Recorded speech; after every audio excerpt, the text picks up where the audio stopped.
Well, it's this one. I like it when people play this against me because I generally chase their queen around the board while developing my pieces. That's my general strategy here. However, because I play quite fast chess, quite often what happens is I do this. I'm just playing my Spanish opening, and then of course they take. And although that looks really bad, it actually isn't that bad. I've won a lot of games from this position. A lot of games. I don't know if it's because they get cocky. I honestly don't know. But obviously I play this move next. So my knight has moved 2 moves forward, which is good. I'm advancing the most difficult to advance pieces. And he then played this move to defend the pawn, which I think was a really, really silly thing to do, because it's from this move that everything falls apart for black. That does not give your pawns a good structure, starting to do things like that. And if he tries to, push those other pawns onto the white squares, or what's his white bishop going to do then? So, yeah, I don't rate that move. I think that's a terrible move. He obviously doesn't want to move the queen out. He probably has already got the idea that I might be the kind of person that chases a queen around the board and doesn't want to bring his queen out to defend that pawn. So he's done that. Check.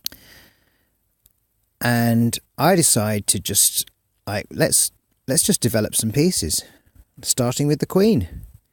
I feel that was a weak move, and I'm just gonna encourage him to open out while I stay back. Right, my opponent expands, I contract. So he shores up here, but you can see he's already creating horrendous difficulties for himself. He can now only really realistically castle queenside, but he's got no pieces out queenside to castle, and it's going to take 2 moves just to get that bloody bishop out of the way. So, yeah. Check. Let's check him from this side and get him to expand here as well. So... And then suddenly my queen is on this delicious square here, threatening the rook. He offers the exchange. It's a good move. It's a good move. I have to take it because otherwise the knight is lost. It's a queen fork. Bang, bang. He gets a free move of development for that. So, yep, kudos for that one. But it's not going to be enough. And now I'm doubly attacking this weak pawn here. It's only defended by that bishop, and attacking my bishop isn't going to stop me doing that, is it? So bingo bango bongo, and we are even again on the pawns. He is destroyed structurally. You might not think he is, but he is. And look at mine. Comes out here, it's like he's thinking to castle. I don't know what he's thinking to do. Maybe he thinks I'm going to take that bishop. Why would I? He's given me a checking square there. Anyway, Inside castling. I just castle. Isn't it the obvious thing to do? And it just really brings it home how fallen to pieces black is at this point. Comes to attack me. Check. Bang. Normally when a knight attacks the king can move forward a space and attack the knight. But on this occasion, he's blocked it with his own knight, so he doesn't really get anything much out of that. Would have been perhaps better to, I don't know, move that there first, but I just think it's too obvious. And also, this is a nice move because it just defends my knight with my black bishop and releases my black bishop, so I think it's a good move. Yeah, he's just trying to get the structure shored up, but unfortunately he's defending the wrong colour squares. He's defending all the white squares with his pawns, and as you see, I have a black bishop. That's not how you want it. You don't want your opponent's bishop to be able to move so freely between your pawns. And this is really just clearing things out the way, preparing for a possible pawn fork up here. Like that. Can't do it yet, but just preparing for the possibility. So that e5 square is now starting to become very key, and he's defending it here himself. and attacking it again with my knight. And he blockades, which is good.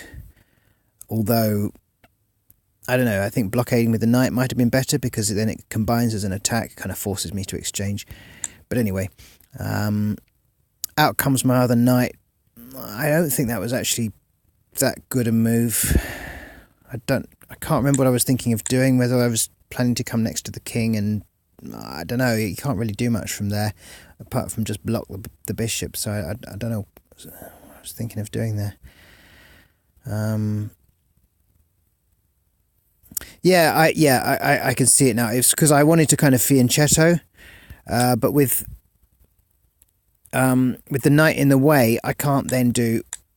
He does a little advanced move there. Doesn't mean much. I couldn't do that. You see, with the knight there, that was what that was about.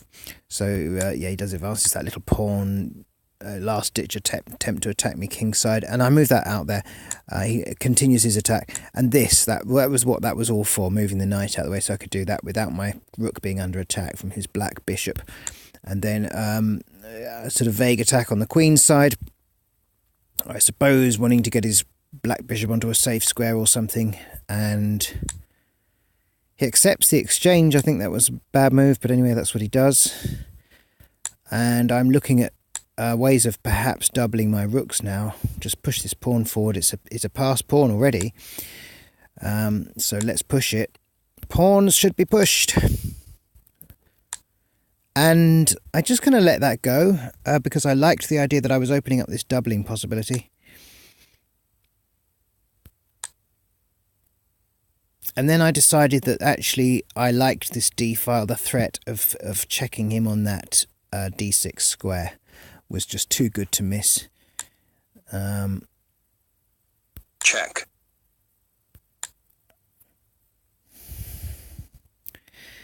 And can you move anywhere else? Yeah, he probably shouldn't have gone to that square, but hey, that's where he went. He was quite an aggressive player. And just covering his escape route there, because we don't want him to get escaping amongst his pawns there. So that's just covering that that g4 square. That doesn't really help him, because the g4 square is still blocked. It's only if I take it and then he recaptures with the king that he gets into that square, unless he has time, gains a move somewhere. That square is still blocked to all intents and purposes. Just because it's blocked by his own piece doesn't really help him. In fact, it could really be his downfall. Check. So I just continue with the checking. The king takes the pawn at last, and then we've got this very interesting situation. My checkmate square is here. Check. Potentially. But we don't want him to be able to capture with that little pawn, so I need to get rid of the little pawn.